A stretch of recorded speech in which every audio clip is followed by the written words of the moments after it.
It's just in the Adelaide Crows. That's their best win of the season, I would have to say.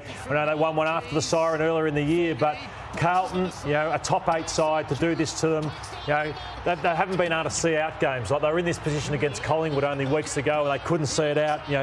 Fogarty kicked one, Malera kicked one, Himmelberg, but it was 24 scoring shots to 15. They outworked them, they strategised, they limited Sard in areas, so that was a big win. They've always been aggressive and tough, but to run over the top of Carlton was brilliant. And I've been critical of Matthew Nicks at stages, so you've got to give them credit when it's due. So his role with Keys on Sard was awesome. Like, to take your most prolific midfielder out and target a half-back flanker last week I said is the best in the competition, and to get that result was awesome. TJ, there's their run home, and it's a difficult one, the Blues. I know you wanted to talk about this. Brisbane, Melbourne and Collingwood at the MCG. I still think they make it, but they're going to be tested in the run to finals. Yeah, well, Lordo, you were saying earlier in the program they just need one of those. Yeah, I think so. Yeah, at the moment there are a couple of games. Which one will it be? Oh, well, they'll go in underdogs in all of them. I think the last game of the season's probably their best chance, and that's against Collingwood, but you don't want to be leaving it till that late. Well, I would have thought their best chance was against Brisbane next week. I still think Brisbane will go further than Collingwood this year. Yeah, well, it's fascinating, and I just think it's great that we've got this amazing run to September, and without getting into another topic, I mean, to have that bye and to ruin all that momentum is a story for another day, I guess. But yeah, but if we do have Collingwood-Carlton on that second last game of the entire season on the Sunday afternoon of round 23, it's going to be pretty exciting, isn't it? Yeah, and that's what I'm saying. So you have this huge build-up to the finals, potentially, and then you have this stupid week's bye, and it just ruins all momentum when you've got... Kane. Sorry? Let's get to Kane.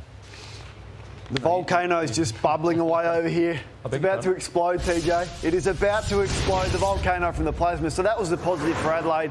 Such a bitterly disappointing loss for Carlton. You've got the coach who's been one of the toughest players to ever play the game, that have relied on their toughness all year to get them in the position that they are in. And then they go to Adelaide against the youngest team in the competition and they serve up more missed tackles than I think I've ever seen in a game of football. So I sat upstairs for half an hour looking at missed tackles. There was 20 to 30 missed tackles. We're only showing a few of these. Like, this is embarrassing against the youngest team in the competition. This is Berry. He hasn't even played hardly 30 games. Missed tackle. Cripps on Hamill. Missed tackle. Walking through here. Walker, not known for his toughness, just brushing off Patrick Cripps. Like this, time after time after time, they're going to sit through a review on Monday and go, how can we miss tackles like that and give Adelaide second and third opportunities? Sard versus Miller. He played 10 games in the sample earlier on this year, just brushing past them.